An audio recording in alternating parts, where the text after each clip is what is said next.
quero fazer inicialmente a leitura de toda a passagem e depois iremos voltar verso a verso, expondo a palavra do nosso Deus. O título do sermão de hoje é A Melhor Notícia de Todos os Tempos. E vocês vão perceber comigo que é a melhor notícia de todos os tempos, aquilo que aqui está exposto.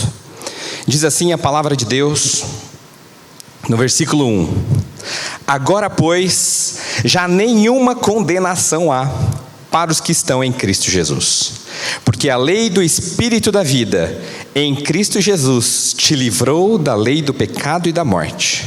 Porquanto o que fora impossível à lei, no que estava enferma pela carne, isso fez Deus enviando o seu próprio Filho em semelhança de carne pecaminosa, e no tocante ao pecado.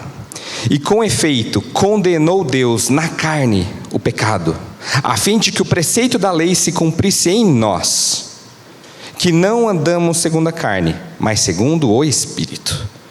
Porque os que se inclinam para a carne cogitam das coisas da carne, mas os que se inclinam para o Espírito, das coisas do Espírito.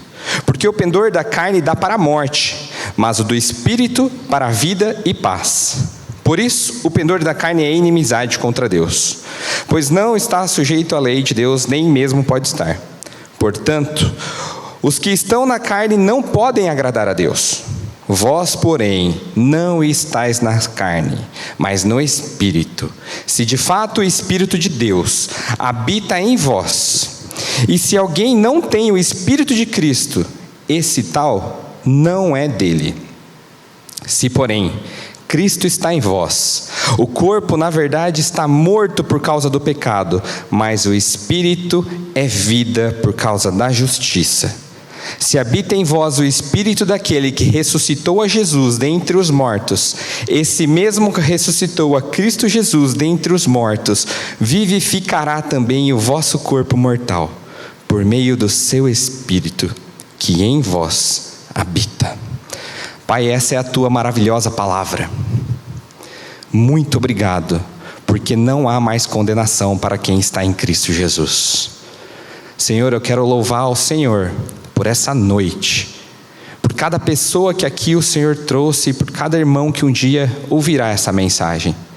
Fale aos nossos corações pelo agir do Teu Espírito Santo.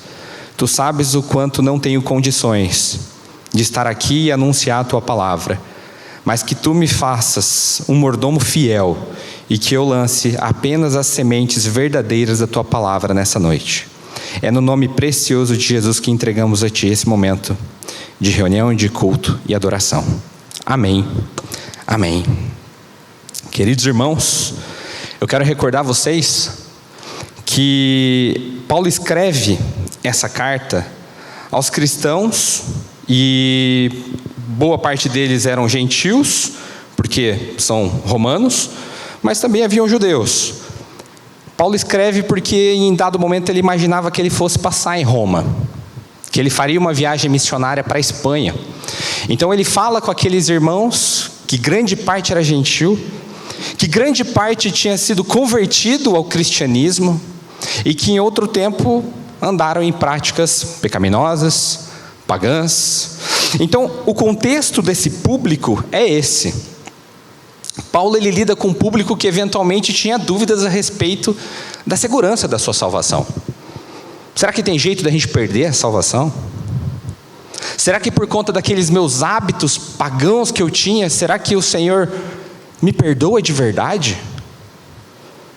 Aqueles hábitos que um dia dominaram a minha vida, será que foram de fato apagados pela obra de Cristo Jesus? Certamente perguntas como: será que eu sou um filho de Deus? Isso passava na cabeça daqueles romanos.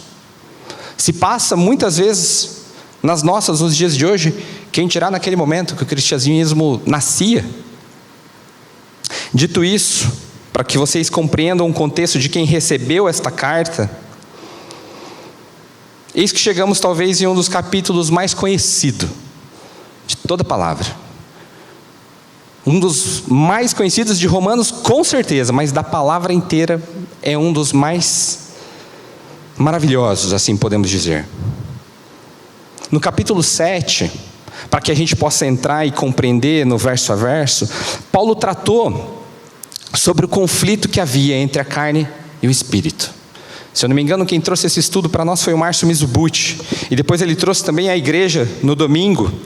E a gente viu neste capítulo que a lei ela tem um papel de aio para nos conduzir a Cristo, mas que havia um conflito entre a carne e o próprio espírito. Paulo fala da luta que nós temos com as vontades pecaminosas da carne, que todos nós aqui passamos, do pecado que habita em nós. Na nossa carne, meus irmãos, não habita o bem. É o que o próprio Paulo diz no capítulo 7, no verso 18, não precisa abrir, mas ele fala que há uma guerra entre o novo homem e a natureza caída, que todo crente no Senhor vai travar isso em algum momento, até a volta do nosso Senhor Jesus. O pecado ele nos assedia o tempo todo. Não pensa que é só com vocês jovens, nós mais velhos, os idosos, todos são assediados pelo pecado, porque a carne se inclina para as coisas da carne, e o espírito para as coisas do espírito.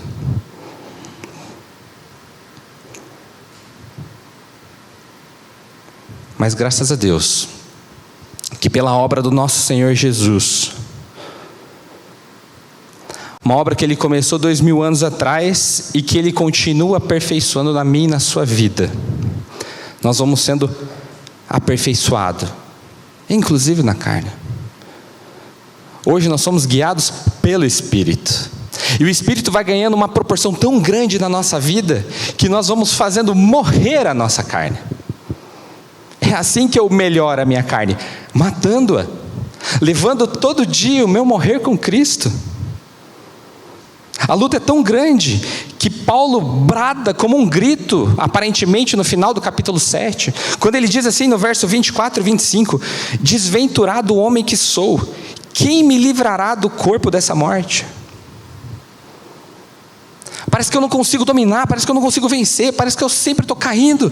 E Paulo faz toda uma narração a respeito dessa batalha espiritual entre a carne e o espírito, que ele fala assim: miserável, quem pode me livrar do corpo dessa morte? 25, graças a Deus por Jesus Cristo nosso Senhor. Ele dá um brado de desespero, depois ele dá o brado de vitória. Cristo Jesus é quem pode nos salvar. Graças a Deus por isso, meus irmãos. A batalha é grande, mas o sangue de Jesus Cristo é muito mais poderoso que a batalha que a gente tem para trilhar. No sangue de Cristo nós obtemos vitória. Nessa luta eu e você não estamos sozinhos, em nenhuma hipótese. Cristo nos salvou e nos perdoou de todo o nosso pecado passado, do nosso pecado presente e do nosso pecado futuro. E esse mesmo Cristo, é Ele quem nos santifica, é o Espírito Santo de Deus que nos santifica. E a gente vai ver isso ao longo dos 11 versículos que aqui estudaremos no dia de hoje. De forma didática, eu quero tentar dividir o sermão em 3 pontos.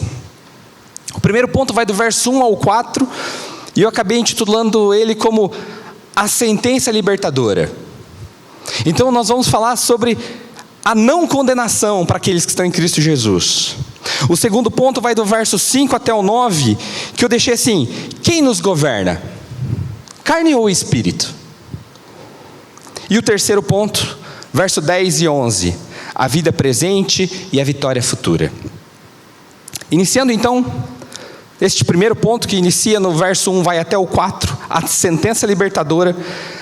Assim diz Paulo na sequência daquele brado de angústia e depois de vitória que estava no capítulo 7. Agora, pois, já nenhuma condenação há para os que estão em Cristo Jesus. Quantas condenações estão para os que estão em Cristo? Muitas? Não, nenhuma. Nenhuma condenação há. A melhor sentença que nós podemos ouvir da parte de Deus, meus irmãos. Nosso Deus, como sendo um grande juiz, Ele declara que para nós não há condenação, que nós estamos libertos da condenação. Nós fomos descondenados. Qualquer alusão aos dias de hoje é mera coincidência, mas essa é a verdadeira descondenação. Porque a condenação caiu sobre o Cordeiro Santo de Deus. Falaremos há pouco disso.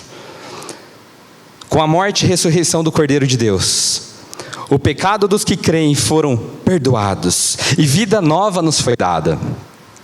Cristo cravou no seu corpo, meus irmãos, nosso velho homem, e nos chama a vivermos a uma maneira nova, nos chama a viver uma novidade de vida.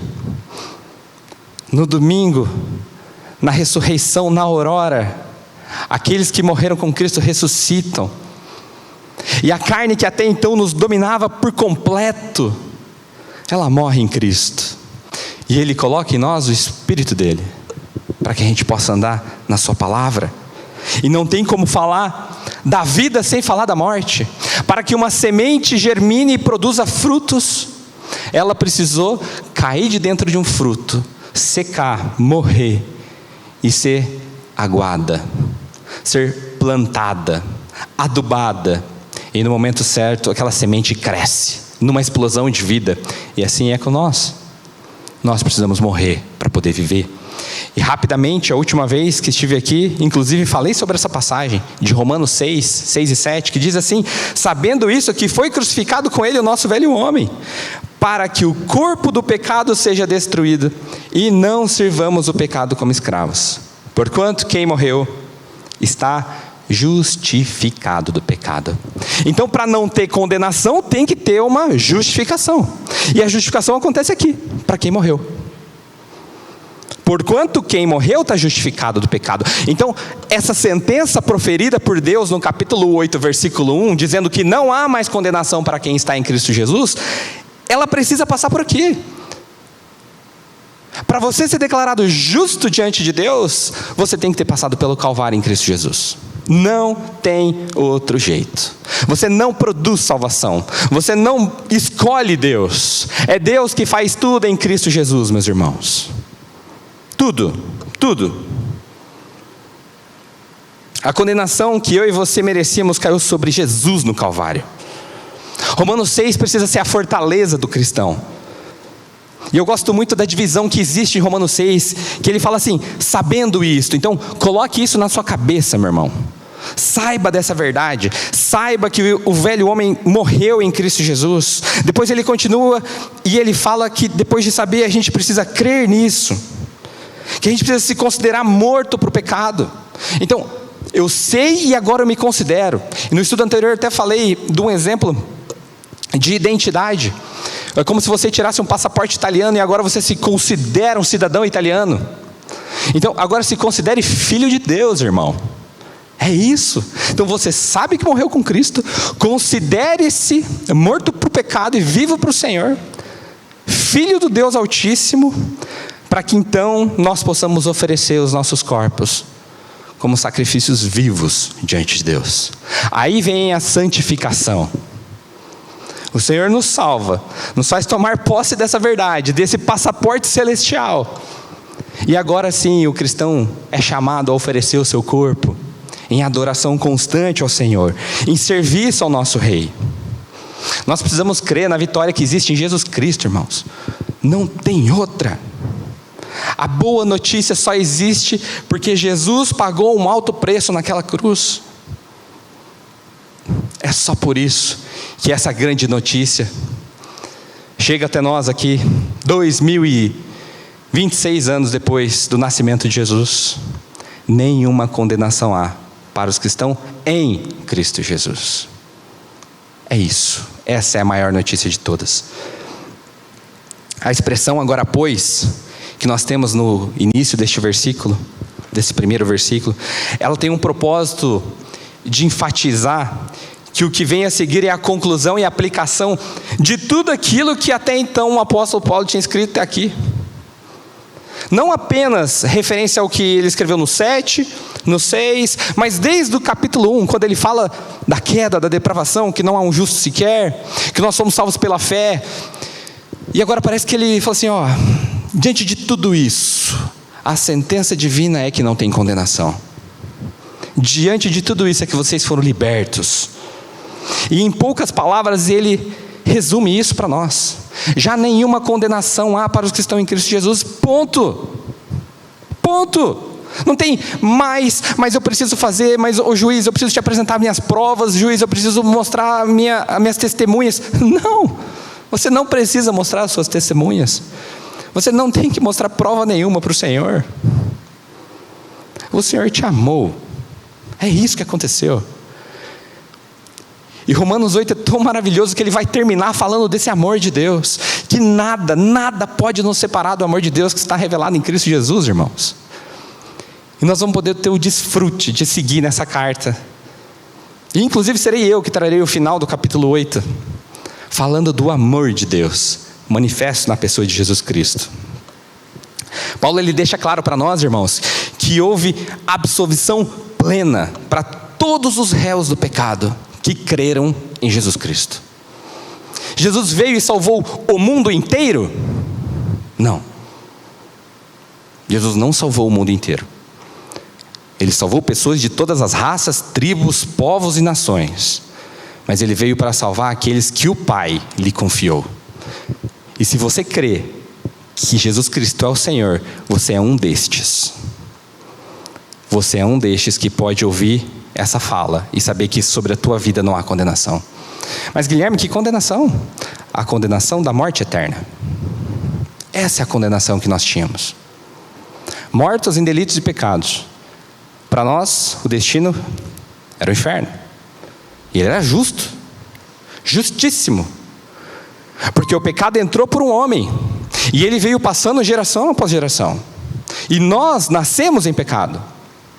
Meu filhinho de 7 meses, por mais inocente que pareça, nasceu em pecado. O Luca precisa de salvação. Eu precisava de salvação e você precisa de salvação. E isso a gente encontra apenas em Cristo Jesus. Não é na força do teu braço, não é na tua religião, não é você em frequentar a PIB ou qualquer outra denominação. O que você precisa, meu irmão, é buscar uma igreja que segue a palavra de Deus, que pregue a palavra de Deus, que não se desvie da palavra de Deus. Mas quem salva não é a igreja, é a mensagem que é pregada numa igreja verdadeira. E a mensagem verdadeira é essa que nós aqui anunciamos. Que Cristo veio, se humilhou, morreu, atraiu-nos, ressuscitou e hoje está sentado à destra de Deus. E esse Cristo vai voltar para reunir a tua igreja, vai voltar para buscar você que crê que não tem mais condenação sobre si. Essa é a esperança que o cristão tem. Esse ato declarado por Deus no versículo 1 é um ato forense que foi realizado por Cristo. E ele divide a minha história e a sua história em 2 períodos. Quando não conhecíamos, estávamos mortos, e agora que estamos vivos. E que nós temos uma eternidade garantida, um passaporte carimbado. Não apenas um passaporte carimbado, mas um novo passaporte, que nos permite adentrar no Santo dos Santos. Nós não precisamos de nenhum mediador terreno, nenhum amuleto, nenhum santo para acessar o Deus Pai. Cristo Jesus é o caminho que nos leva ao Pai, não há outro. Jesus é a ponte. Ele é o caminho, a verdade e a vida, e ninguém vai ao Pai senão por Ele. Ninguém vai ao Pai senão por Ele. Eu queria contar uma história para vocês sobre perdão. Essa é uma história real. Ela aconteceu em 1829. Um homem chamado George Wilson, ele no estado da Pensilvânia, nos Estados Unidos, ele cometeu um crime. Ele assaltou os Correios e ele acabou ameaçando um funcionário dos Correios, que no caso é um funcionário federal. E esse homem, ele foi preso. George Wilson foi preso e um estado muito rigoroso o condenou à prisão perpétua e pena de morte. Então, aquele homem, por um crime que cometeu, talvez não dos mais graves, tinha uma pena perpétua, que era a morte, para vir sobre si. Naquela época, o presidente era Andrew Jackson, E Andrew podia escolher, como nos dias de hoje, fazer uma anistia, digamos assim. Ele podia dar um induto e um perdão para determinados prisioneiros em determinadas épocas do ano. E Andrew Jackson fez o perdão. Ele escreveu o perdão de George Wilson. Acontece que George Wilson não aceitou o perdão do presidente. Ele não aceitou o perdão do presidente. E o caso foi tão não previsto na legislação americana que ele precisou subir para o Supremo. E quando ele sobe para o Supremo não consegue entender o que aconteceu. E o juiz, então, que estava julgando o caso, falou assim: olha, não tem o que fazer. O Estado não tem poder para fazer com que uma pessoa aceite o perdão. Eu não posso decidir na escolha de receber o perdão. O perdão foi dado, ele não recebeu. Então, o que a gente vê numa história dessa é que o perdão só tem efeito para George Wilson se ele fosse aceito. Ele não aceitou. Simplesmente, ele abdicou do perdão. Isso parece ser bem absurdo, na verdade, né? Essa história aconteceu. Os relatos históricos não conseguem apontar com certeza se ele de fato foi enforcado, que era o método de morte naquela época, ou se em outro momento um outro presidente fez o mesmo induto e se ele aceitou ou não, mas isso não tem nos registros históricos. Mas o que me intriga e me chama a atenção é quem em sã consciência rejeitaria um perdão presidencial? Quem em sã consciência faria isso? Uma culpa muito grande devia estar na cabeça daquele homem. Um senso de não mereço ser perdoado devia estar na cabeça daquele homem. Mas o que eu quero falar para vocês é que quando eu olho para essa história que aconteceu em 1829, é a mesma coisa que acontece hoje. Deus envia seu Filho para conceder perdão para todo aquele que crê, e as pessoas não recebem o perdão. Se parece inconcebível a pessoa não receber o perdão do presidente da República dos Estados Unidos, para mim é muito mais inconcebível não receber o perdão do Criador de céus e terra. Quem é Andrew Jackson perto do Senhor dos Exércitos? Quem é esse presidente diante do nosso grande Deus? E quantas são as pessoas que se consideram inocentes e por isso falam: não preciso de salvação. As pessoas não têm compreensão do tamanho do pecado que as assola. Não têm compreensão da separação que existe entre ela e Deus. Muitos por ignorância, muitos por escolha de não querer receber o perdão. E o destino já está dado para todo aquele que não crê. O que não crê está condenado. Da mesma forma que quem crê está absolvido, aquele que não crê está condenado. E a pena será a pior possível: condenação eterna. Lago de fogo, de enxofre, pela eternidade. Pela eternidade. Adiante, verso 2 diz assim: porque a lei do Espírito da vida em Cristo Jesus te livrou da lei do pecado e da morte. Eis a razão pela qual a condenação não é mais uma verdade sobre nós. Então agora ele explica: porque a lei do Espírito da vida em Cristo Jesus te livrou da lei do pecado e da morte. É isso. É por isso que não tem mais condenação. Então, o juiz, quando escreve a sentença, ele explica, e aqui está a explicação: porque a lei do Espírito da vida em Cristo te livrou do pecado e da morte. A resposta é que o Espírito da vida em Cristo nos livra. E aqui o Espírito é o Espírito Santo que é o agente de tudo isso. É Ele quem revela a nós que nós somos filhos de Deus. É Ele que revela que onde havia o pecado e a morte, superabunda a graça de Deus, o amor de Deus. É o Espírito Santo que atua tirando dos nossos olhos as escamas, que um dia nós não podíamos enxergar esse amor. Um dia nós fomos como George Wilson, que recusou o perdão. Mas graças a Deus pela obra do Espírito Santo, graças a Deus porque o Senhor enviou o Espírito dele para falar aos nossos corações. E durante toda essa passagem, o Espírito Santo vai ser citado por 11 vezes em 11 versículos. A Trindade Santa trabalha na salvação dos amados.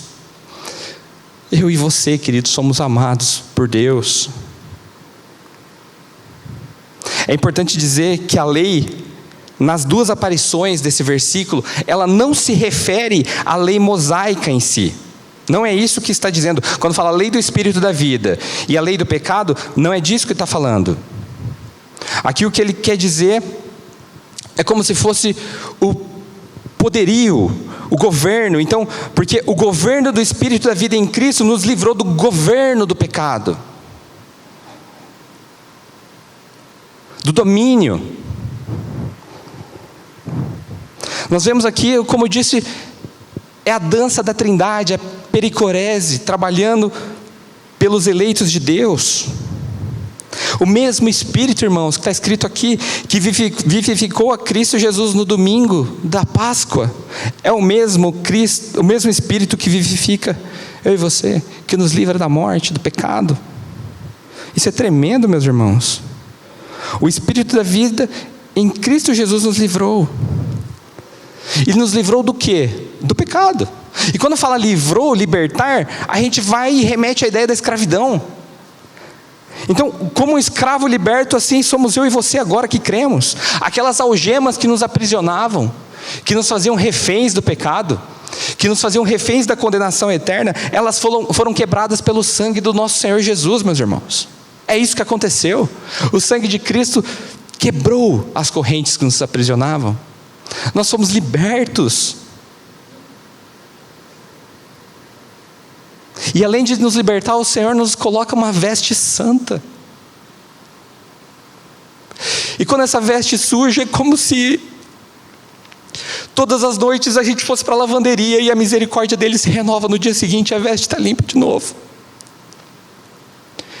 O Senhor, quando olha para nós que somos aceitos pelo sacrifício de Cristo, Ele vê o sangue do Filho dele, Ele vê a santidade do Filho dele que foi imputada em nós de alguma forma, para que nós fôssemos feitos filhos de Deus. Se um dia fomos órfãos, hoje somos filhos do Deus Todo-Poderoso que criou todas as coisas, que governa as galáxias, as bilhões de galáxias que existem, que governa os elétrons de um átomo. Esse é o tamanho do Deus que olhou para você e falou assim: Felipe Fujar, eu te amo. Felipe Brasil, eu te amo. Diego Ribeiro, você é meu, eu te comprei. É isso, meu irmão. Esse é o Evangelho. Essa é a doçura da graça de Deus. A obra de Cristo, ela foi absolutamente completa, meus irmãos. Não tem como se falar em perda de salvação. Foi completa a obra dele. O ato forense de Deus não é revogável. Os que estão em Cristo não possuem mais condenação. Ponto. O Senhor não precisa ficar te descondenando todos os dias. O Senhor te limpa todos os dias. O Senhor te torna mais santo todos os dias. A igreja, a leitura da palavra, a comunhão com os santos, o agir do Espírito na nossa vida vai nos limpando. E seguindo adiante, no verso 3, está dito assim: porquanto o que for impossível à lei, no que estava enferma pela carne, isso fez Deus enviando o seu próprio Filho em semelhança de carne pecaminosa e no tocante ao pecado. E com efeito condenou Deus na carne o pecado, a fim de que o preceito da lei se cumprisse em nós, que não andamos segundo a carne, mas segundo o Espírito. Queridos, a lei mosaica que o Senhor nos deu, lá nos 10 mandamentos, ela não tinha poder em si para restaurar o homem caído. Ela revela o padrão de bondade do nosso Deus, o padrão de santidade do nosso Deus, como Ele é santo, como Ele é perfeito, como Ele é puro. E quando eu listo os 10 mandamentos, nenhum de nós conseguimos escapar. Nenhum de nós. Ah, mas não, Guilherme, eu nunca matei, não. Eu também não roubo, não. Tá, vamos fazer de conta que isso é verdade para você. E cobiçar. Quantas vezes por hora nós cobiçamos?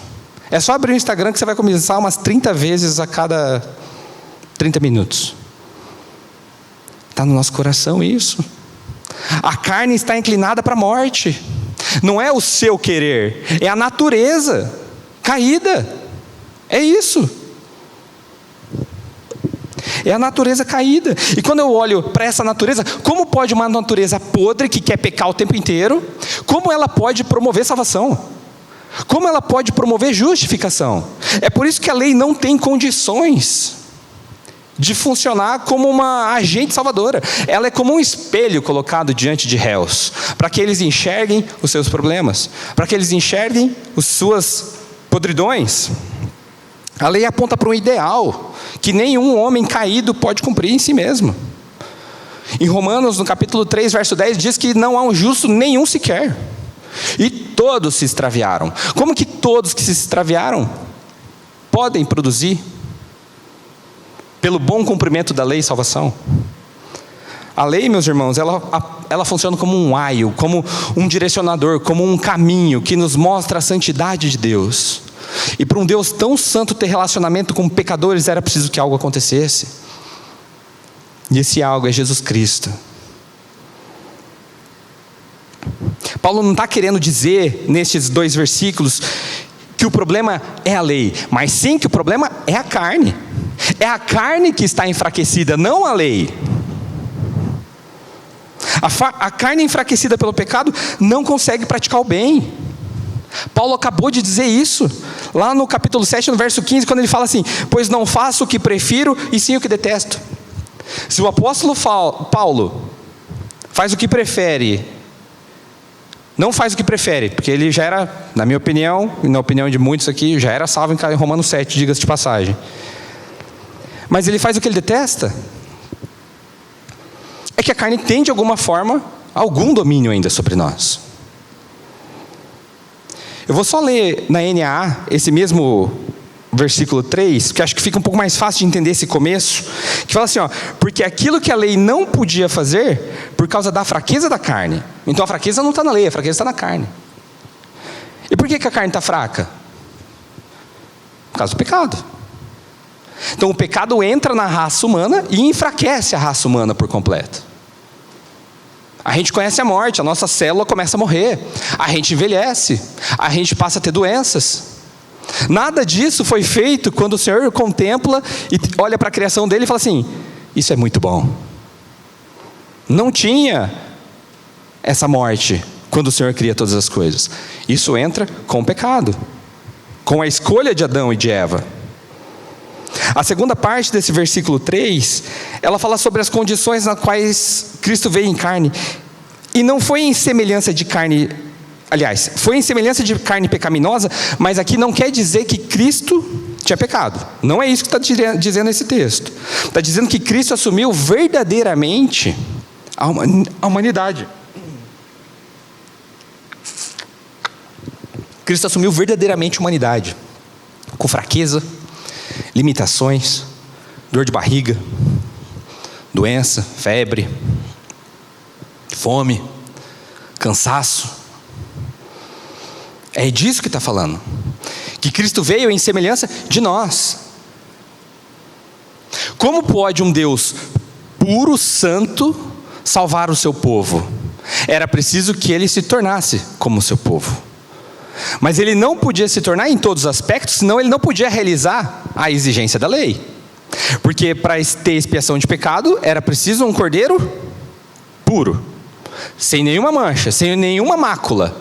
Então Cristo vem, como nós, em carne, é encarnado, é disso que está dizendo o texto, na kenosis absoluta e completa. Para mim é como se a carne fosse um véu colocado diante de toda a glória de Cristo, que limitava ele tridimensionalmente. Então Cristo, limitado num corpo, vive uma vida inteira de santidade. Sem nenhuma mácula, sem nenhum pecado, ele se credencia, entre aspas, para ser o Cordeiro puro de Deus, para poder tirar o pecado do povo. E aí sim, o pecado cairia na carne de Jesus. Era preciso, para cumprir a exigência da lei, que a morte viesse. Mas para a morte vir, era preciso que Cristo tivesse pecado. Olha o paradoxo aí. Como que isso a gente resolve? a gente resolve quando a palavra diz que quando ele fosse levantado da terra, ele atrairia todos a ele. Todos os que creem. O meu pecado foi colocado no corpo de Jesus. Se você crê, o teu pecado foi colocado no corpo de Jesus. E o santo, o puro de Deus, se tornou pecado. Ele se tornou maldição em nosso lugar. O castigo que nos traz a paz estava sobre o corpo de Jesus. Aquelas pisaduras são a causa da nossa salvação, da nossa restauração. Então aquele que não conheceu o pecado, na carne ele conhece o pecado quando ele é levantado da terra. E ele atrai eu e você no corpo dele. Ali a ira de Deus foi derramada sobre o Filho dele. O Cordeiro com capacidade de expiar o pecado, de redimir, de remover o pecado do seu povo. Os nossos pecados foram colocados nele. Os nossos fardos foram colocados sobre a sua cabeça, sobre os seus ombros. Aquela coroa de espinho, aqueles cravos. O sofrimento físico de Jesus não foi nada perto dele receber o meu e o seu pecado. O Deus Santo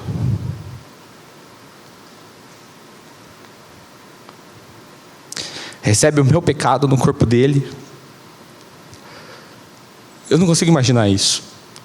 É como se a gente encontrasse a Rainha Elizabeth morando num chiqueiro. E a Rainha Elizabeth é uma pessoa humana. Agora pensa, o Criador dos céus e da terra se encarna. O Logos de Deus se encarna e vem receber o meu pecado no corpo dele. Que isso? Que amor é esse, capaz de se submeter a um jugo tão pesado?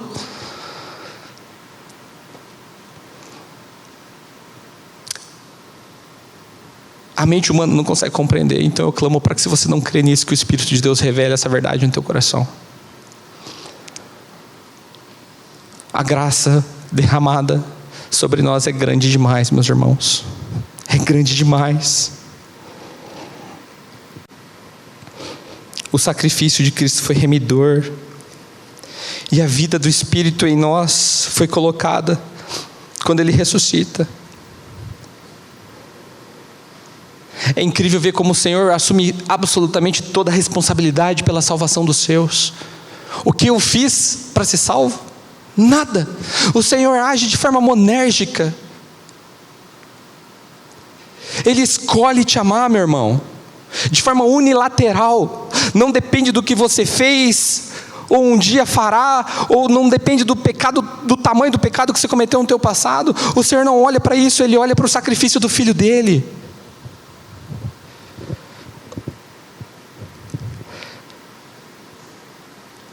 Diante de tão grande salvação, meus irmãos, e tendo o Espírito de Deus em nós, agora sim, nós vamos nos inclinar para as coisas do Espírito, pois é o próprio Deus que está em nós. Então quando Cristo paga aquela pena, Ele morre, e no terceiro dia Ele ressuscita, pelo poder de Deus que o ressuscita, pelo Espírito da vida, Ele agora coloca esse Espírito da vida em nós. Então a carne e o pecado do Guilherme foi colocado no corpo de Cristo, e agora é Cristo que habita em mim.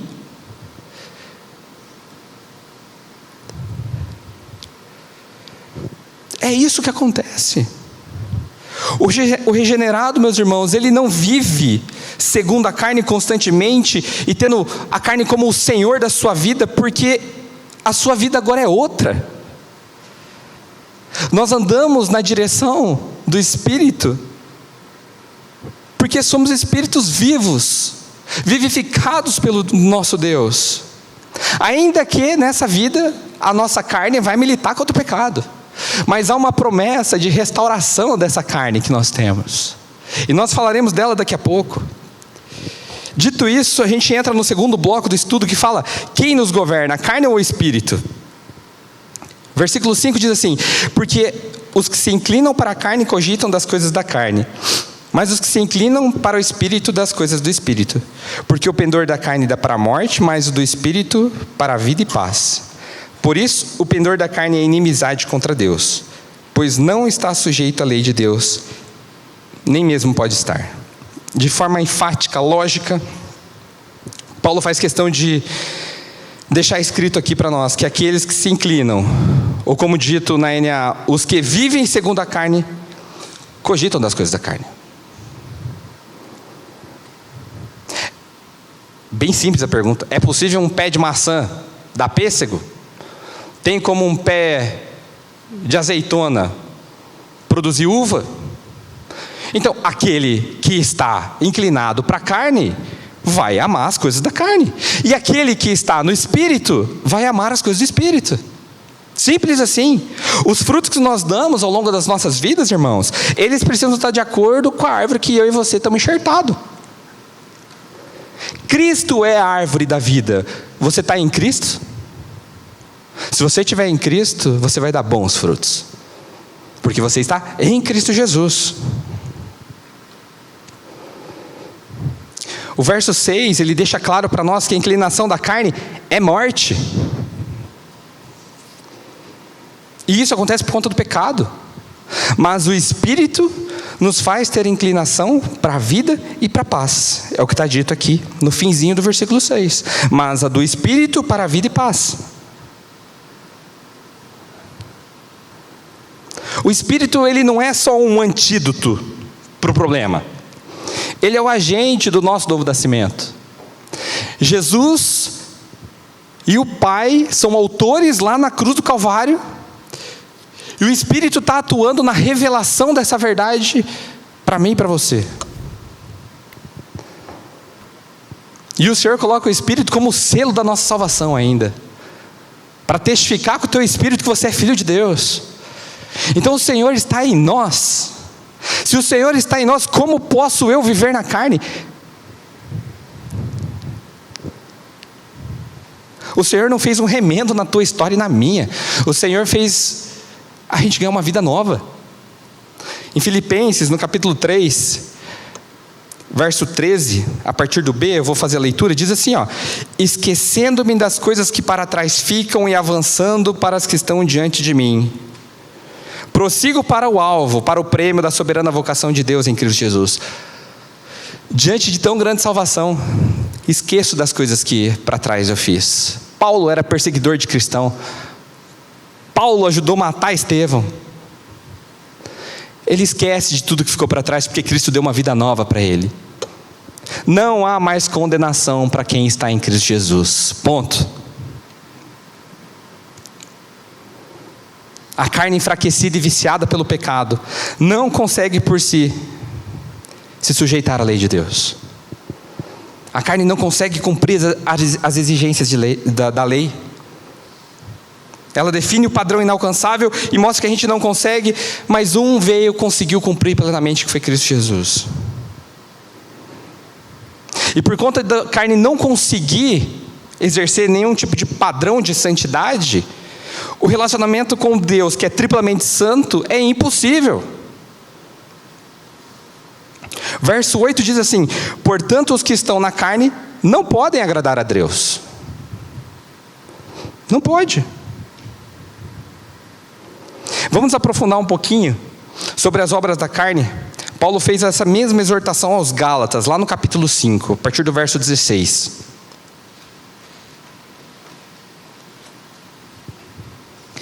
Gálatas 5, 16. Eu vou ler bem rapidinho, porque tem bastante coisa indo pela frente.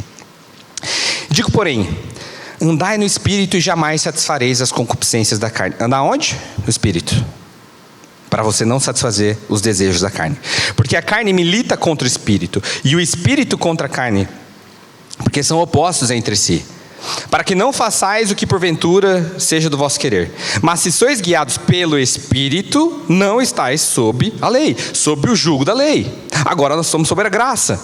Verso 19. Ora, as obras da carne são conhecidas e são: prostituição, impureza, lascívia, idolatria, feitiçaria, inimizade, porfias, ciúmes, iras, discórdias, dissensões, facções, invejas, bebedices, glutonarias e coisas semelhantes a estas, a respeitos das quais eu vos declaro, como já outrora vos preveni, que não herdarão o reino de Deus os que tais coisas praticam.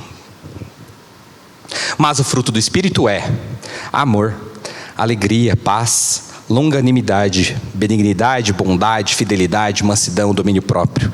Contra estas coisas não há lei. E os que são de Cristo Jesus crucificaram a carne com suas paixões e concupiscências.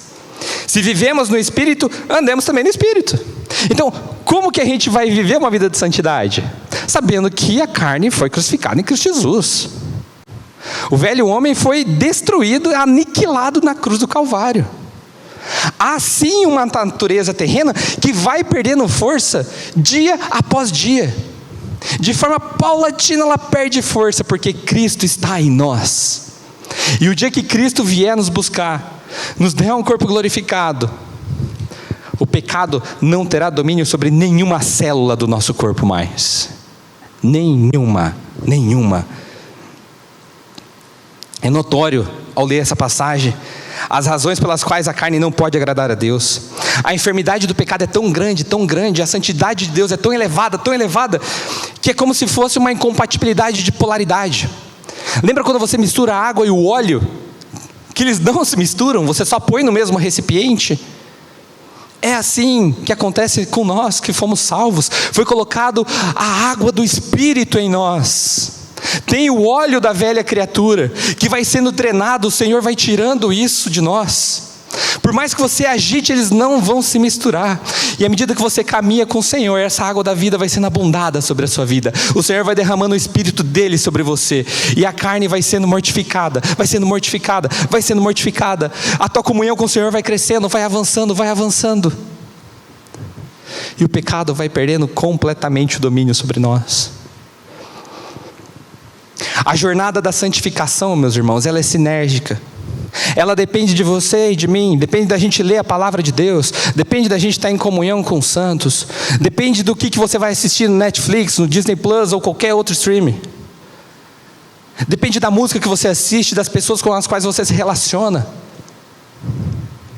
Os filhos de Deus precisam ter prazer nas coisas do Espírito, porque o Espírito foi colocado em nós. Ponto. Teve um jeito que o Senhor se misturou com o pecado, entre aspas. Foi lá no madeiro que Ele assumiu o nosso pecado. Na santidade dele, Ele assume o nosso pecado. Ali na cruz, aquele que até então não tinha conhecido o pecado, se fez pecado para nos limpar. E hoje vivemos pela vida de Cristo em nós. Nós andamos de forma a sermos guiados pelo Espírito. Voltando então agora para Romanos, no capítulo 9, diz assim: vós, porém, não estáis na carne. Vós quem?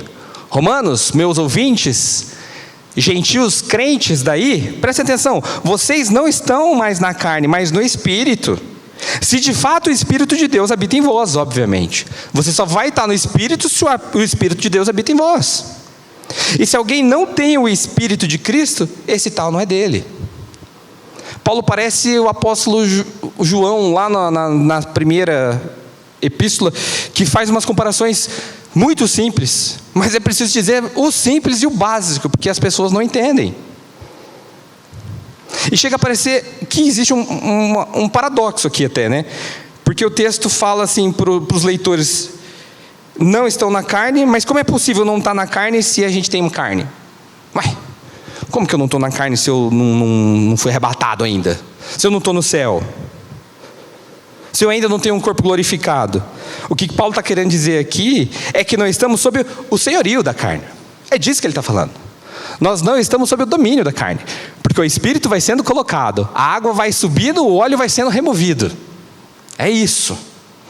É isso que acontece. É uma forma da gente poder entender de forma ilustrada aqui para nós. O Espírito de Deus sendo colocado em nossas vidas, ele testifica sobre a nossa nova identidade. Ele testifica sobre a salvação que ganhamos do Senhor. De órfãos agora para filhos de Deus. E ele funciona como um selo na vida do crente, que testifica que somos filhos de Deus, que temos o seu próprio Espírito habitando em nós, como um garantidor da nossa salvação. E é difícil falar sobre isso sem ir para Ezequiel 36. E eu vou fazer a leitura do verso 26 e 27, que diz assim, Deus falando: dar-vos-ei coração novo, meu povo, e porei dentro de vós espírito novo. Tirarei de vós o coração de pedra e vos darei coração de carne. Porei dentro de vós o meu espírito e farei que andeis nos meus estatutos. Guardeis os meus juízos e os observeis.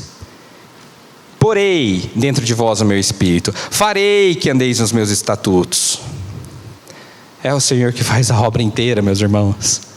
E Ele tinha profetizado que Ele colocaria o Espírito dEle na vida daquele que crê em Cristo Jesus. E é na força do Espírito que eu e você vamos passar por esse vale, por essa vida. É na força do Espírito Santo de Deus. Por 11 vezes é citado o Espírito Santo de Deus nesses poucos versos. Olha a importância que tem o viver no Espírito. Entrando no nosso terceiro e último bloco, a vida presente e a vitória futura. Verso 10 diz assim: se porém Cristo está em vós, o corpo na verdade está morto por causa do pecado, mas o Espírito é vida por causa da justiça. Se Cristo está em você, meu irmão, o corpo está morto por causa do pecado. Então hoje você vive pelo Espírito de Deus, por causa da justiça que nos foi dada por Cristo Jesus.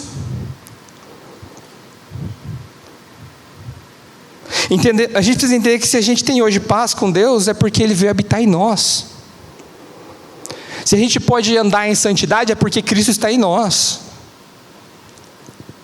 É porque a água vai sendo colocada e o óleo vai perdendo o espaço no recipiente. E esse recipiente somos nós. E é por isso que Paulo, em Gálatas 2, 19, 20, ele fala assim: porque eu mediante a própria lei morri para a lei, a fim de viver para Deus. Eu estou crucificado com Cristo. Quem? A carne de Paulo está crucificada com Cristo. Logo, já não sou eu quem vive. Logo, não é o velho Paulo que vive, mas é Cristo que vive em mim. E esse viver que agora tenho na carne, ainda eu tenho este corpo, eu vivo essa vida neste corpo pela fé no Filho de Deus, que me amou e a si mesmo se entregou por mim. O crente vive a vida agora, depois que ele nasceu de novo, pela vida de Cristo. Pela vida de Cristo que me amou e se entregou por mim. Que veio habitar dentro do Guilherme. Querida igreja, o chamado à santidade não é uma obra farisaica que depende do seu suor. É disso que nós estamos falando. Ela depende do Senhor e vivendo na tua vida.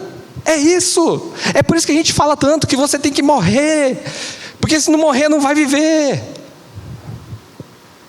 Não é pela força do teu braço que você obtém salvação, mas é pela graça de Deus, meus irmãos. Como que um corpo enfermo pela carne pode produzir vida?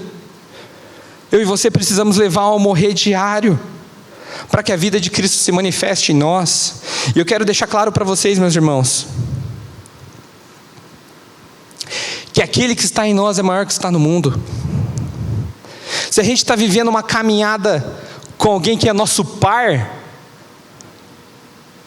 se Cristo está em nós, como pode eu, sendo tão pequeno, ganhar a queda de braço com o Espírito que habita em mim? Se o Criador dos céus e terra pôs o Espírito dele em você, eu e você vamos triunfar sobre o pecado, meu irmão. Nós vamos vencer o pecado. E não é triunfalismo barato, não é impecabilidade, mas é a vida de Cristo abundando em nós, é a comunhão dos santos, é a palavra, é a fé que vai sendo gerada no nosso coração. O Senhor vai nos santificando, vai nos limpando, até o dia da bodas do Cordeiro, onde nós vamos sentar numa mesa de banquete, e Cristo Jesus, o leão da tribo de Judá, vai estar na ponta, do lado do Pai e do lado do Espírito. Fala assim: meus filhos, isso tudo eu preparei para vocês. essa roupa que vocês vestem, eu as preparei para vocês, e elas são limpas, puras. O pecado que um dia nos separou, já não separa mais.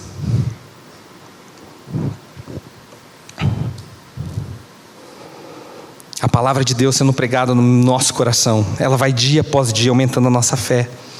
Ela vai fortalecendo a nossa caminhada terrena. E se você, meu irmão, uma palavra pastoral, se você tem perdido consistentemente a batalha contra o pecado da carne, eu te convido a sair do trono da sua vida e pedir para o Senhor governar a sua vida.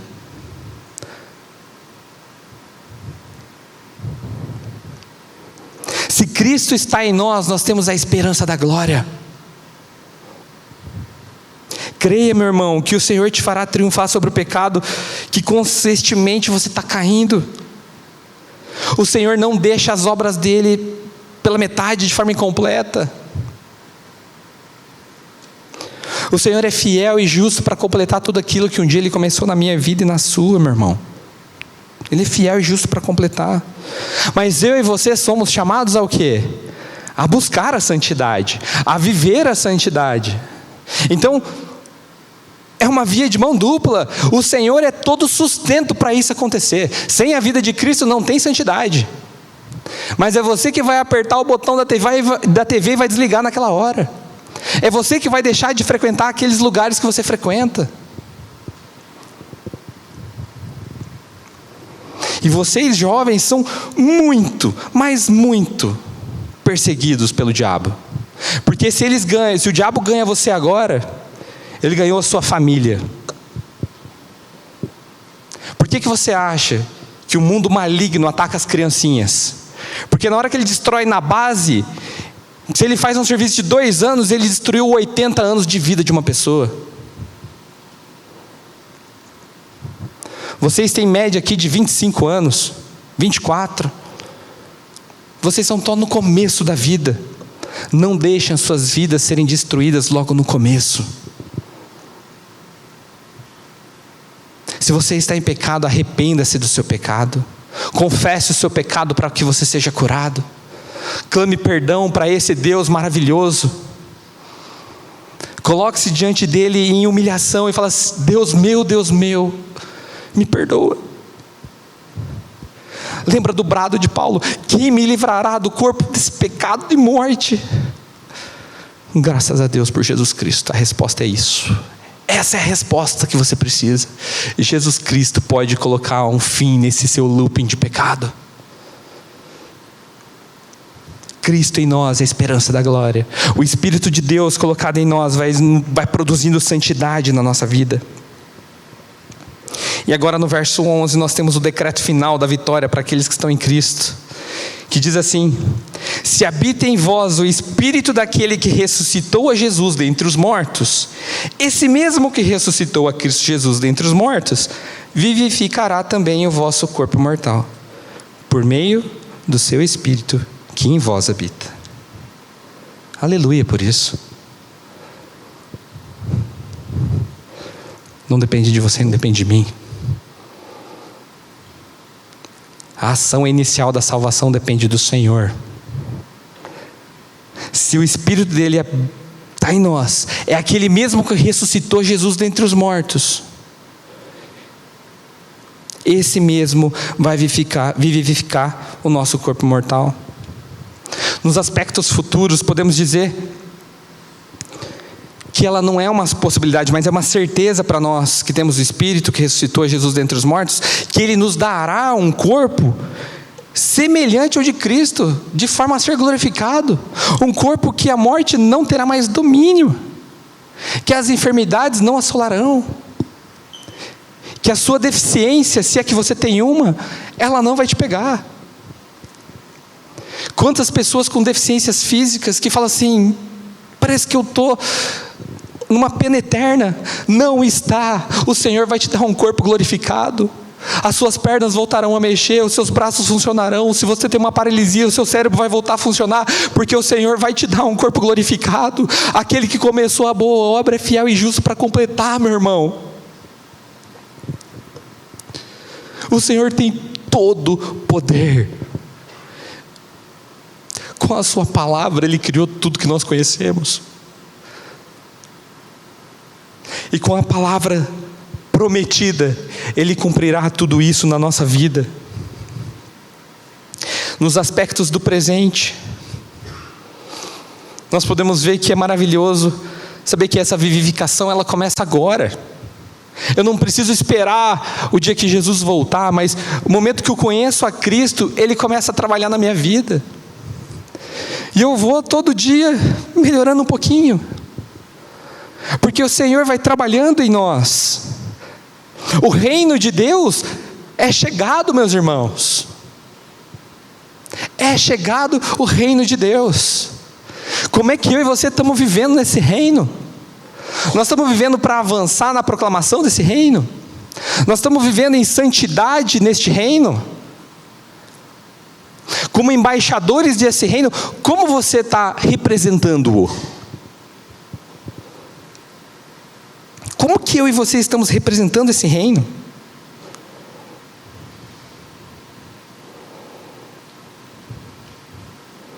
Que eu e você, meus irmãos, nós possamos abandonar as velhas práticas da carne, de forma intencional.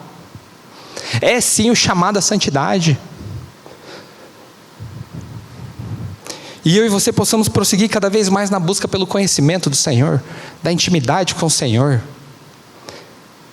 O Senhor nos chamou para relacionamento.